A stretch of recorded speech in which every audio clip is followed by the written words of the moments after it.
경매스쿨 현미경의 치우입니다. 여미입니다. 우리 단톡방 있잖아. 네. 이 단톡방에 1000명이 넘다 보니까 정말 누가 들으면 정말 기상천외한 질문들이 막 올라오기도 하더라고. 그렇죠. 이거를 대답을 어떻게 해야 되지? 이게 답할 필요가 있을까? 이런 질문들도 좀 많이 올라오고요.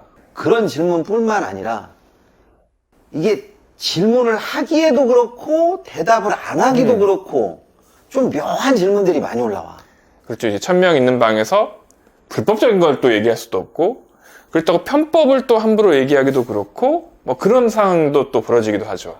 또 그렇다고 원칙적인 부분만 강조할 수도 없고. 그렇죠. 난해한 질문들이 조금 요즘 들어서 많이 올라오는데, 그 중에 하나가 영농 경력을 현재는 쌓을 수가 없는데 이것을 쌓을 수 있는 방법이 없습니까? 이렇게 물어보는 때가 있어. 그렇죠. 요즘 농지연금에 대해서 되게 관심이 많다 보니까 농지연금을 신청하려면 기본적으로 영농 경력 5년이 있어야 되잖아요. 근데 이게 직접 경작할 수 있는 상황도 아니고, 또 뭐 소유하고 있는 토지도 없고, 대부 받을 수도 없고, 5년 또 쌓고 싶고, 그러니까 이렇게 하다 보니까 다른 방법들을 조금 생각을 하시면서 어떻게 이걸 쌓을 수 있는지를, 그 방법에 대해서 또 질문하시는 경우가 많거든요. 방금도 농지연금 283만 원 낙찰받은 농지로 농지연금 신청해서 나왔다는 이야기를 들었는데, 매달. 매달. 대박. 나도 배가 아프더라고. 왜냐하면 내가 그 농지를 소개했기 때문에. 그렇죠. 와, 살짝 배가 아픈데, 그래서 이게 편법은 아닌데 편법 비스무리구리한 그런 방법을 하나 알려드리려고. 영농 경력을 쌓는 방법. 그렇지. 자, 우리가 영농 경력을 쌓으려고 하면 농지를 소유하거나 농지를 임차해야 되는데, 이게 아닌 다른 방법이 한 가지가 더 있어. 네. 알지? 저는 알고 있죠. 일단은 농업 경영체에 등록을 해야 되는데, 농업 경영체에 등록하려면 농지를 소유하고 있거나 아니면 농지를 임차하고 있거나, 이 두 가지인데, 그렇지 않아도 영농 경력을 쌓을 수 있는 방법은 기존의 농업 경영체를 가지고 있던 사람에게 변경 등록을 요청하는 경우지. 변경 등록을 요청한다. 그런데 이렇게 생각하면, 그거 간단하게 변경 등록하는 거 아니에요, 이렇게 생각할 수가 있어. 그런데 농업 경영체는 농업 경영체를 등록한 경영주가 있고, 농업 경영체를 등록한 사람을 도와주는 경영 보조인이 있어. 제가 말하는 것은 이 경영 보조인으로 들어가야 된다는 거지. 그러니까 예를 들어서 치우님께서 농업경영체 경영주인데, 제가 그 밑에서 같이 그 농업을 도와주는 보조인으로 이렇게 등록을 한다는 얘기는 거잖아요. 그렇지. 그렇게 되면 영농 경력이 나뿐만 아니라 경영 보조인에게도 동일한 혜택이 들어가니까 어떻게 보면 좀 묻어간다고 해야 되나? 좀 수월하게 좀 넘어갈 수 있는 부분이 되겠네요. 그렇지.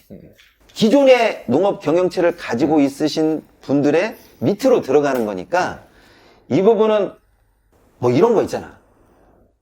저희 아버지가 영농인이세요. 저희 형님이 영농인인데 제가 그 밑에 들어가고 싶습니다. 들어가면 돼. 근데 아무나 안 해줄 것 같은데, 얼핏 그렇지. 들어도. 당연히 요건이 있지. 그런데 모든 것이 다 마찬가지지만 이 요건은 맞추면 돼. 맞추면 되죠. 그래서 농업 경영체를 가지고 있는 사람과 같은 주소여야 하고, 일단 같은 주소여야 되고. 두 번째는 건강보험 직장 가입자가 아니고 지역보험 가입자가 필수입니다. 그러면 직장 다니시는 분은 이 방법은 조금 힘들겠네요. 그렇지. 일반적인 방법은 아니기 때문에 일반 직장 다니시는 분들은 안 된다고 보면 돼. 안 된다고 보는 게 좀 낫겠네요. 그리고 주소를 같이 해놓는다고 하더라도 6개월 이상 전입이 확인되어야 돼. 바로 주소를 전입하고 농업 보조인으로 들어가는 게 아니고 6개월 이상 같은 세대로 있어야 되는 거군요. 그래서 일반적으로 농업 경영체가 들어가면 배우자가 당연히 같은 주소니까 딸려 들어가. 그렇죠. 공동경제학인으로 같이 들어가고. 그렇지. 그래서 배우자가 같이 들어갔을 경우에는 영농 경력이 둘 다 똑같이 들어가는 거야. 그래서 농지연금을 받아도 배우자가 공동 지분을 가지고 있는 농지는 둘 중에 누구라도 농지연금을 신청할 수가 있는 거니까. 그렇죠. 이 영농 경력이 간단하다라고 보면 간단한 건데 또 그렇지 않은 경우도 있어. 그렇죠. 물론 영농 경력을 가지고 있으면 여러 가지 혜택이 있어. 농업인이 농지를 샀을 때 취등록세 감면이 이루어지는 것은 당연한 거고 여기에 또 뭐가 있어? 양도소득세 혜택이라든가. 그렇지. 또 각종 보조금 혜택 이런 것도 다 받을 수가 있으니까 꼭 농지를 소유해야 된다. 꼭 농지를 임차해야 된다. 이 생각에서 조금만 틀을 벗어나면 또 다른 방법이 있으니까. 그렇죠. 이런 부분은 솔직히 자기 찾기 나름 아니야? 그렇죠. 뭐 부모님이 농업인이시라든가 아니면 다른 친구라든가 형제라든가 가능하다면 그리고 정말 간절히 농업인이 되기를 원하신다면 할 수 있는 방법이 될 수 있는 거죠.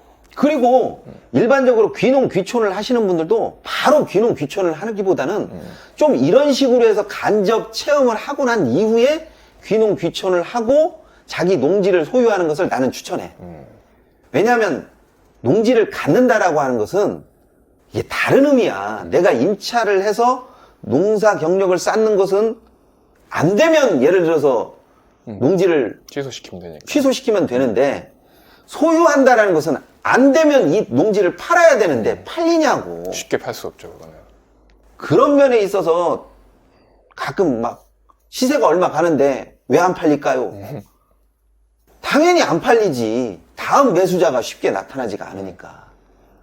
그런 면까지 계산한다라고 보면 이 농업 경영체 변경 등록이 단순히 어떠한 사안이 변경됐으니까 변경하는구나 이렇게 보지 마시고 이 변경 등록 절차를 통해서 내가 얻을 수 있는 게 무엇인가, 그리고 내가 이 요건을 맞출 수 있을 것인가 없을 것인가, 이 부분을 생각하면 조금 다른 관점에서 보기 때문에 다른 혜택이 나오지 않을까, 나는 이렇게 생각을 하고 있거든요.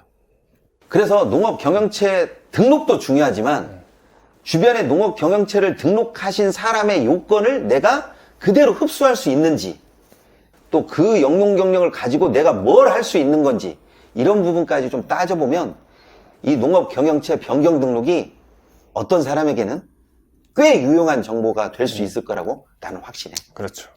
자, 이번 시간에는 여기까지 하도록 하겠습니다. 감사합니다. 감사합니다.